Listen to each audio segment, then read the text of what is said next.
அந்த திருப்பி வந்துருக்காரு. ஓகே, தயவு செஞ்சு தும்பிலாமாங்க.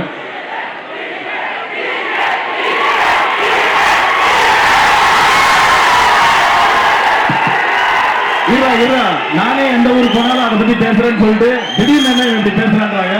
இருங்க, கொஞ்ச நேரம் கழிச்சு அந்த டாபிக் வரலாம். முக்கியமான விஷயம் சொல்றேன். நம்மளுடைய சிஎம் விஜய் சார் காலையில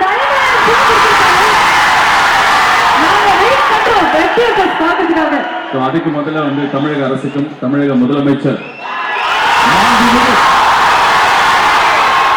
ஜோசப் விஜய் அவர்களுக்கும் நல்லா இருக்கிற சொல்லும் போது எனக்கு அப்படிதான் இருக்கு. ஸோ அவங்களுக்கும் நன்றி, தமிழ்நாடு கவர்மெண்ட்டுக்கு நன்றி. நாளைக்கு 9 o'clock நாங்களே வந்து இந்த 4 o'clock 5 o'clockலாம் கேட்கல. ஏன்னா வந்து அதுக்கு நிறைய போலீஸ் தேவைப்படும், நிறைய பாதுகாப்பு தேவைப்படும். ஸோ அதெல்லாம் வந்து ரிசோர்ஸ்லாம் வேஸ்ட் பண்ணக்கூடாதுன்னு தான் 9 o'clock கேட்டோம். ஸோ என்னோட பழைய டீம்ல சுரேந்தர் அப்படின்றவர் இருக்காரு, அவரும் இங்க வந்தீங்கன்னா நல்லா இருக்கும். ஸோ இதான் என்னோட team guys. Ladies and gentlemen, ஒரு 32 மாசமா இந்த டீம் வச்சு தான் நாங்கள் படம் எழுதிட்டு இருக்கோம். எங்களுக்கு இந்த படம் தான் ஆல் இன். அம்மாக்களின் நம்பிக்கையான கோல்ட் வின்னர் 5 குவாலிட்டில வேற ரேஞ்ச்.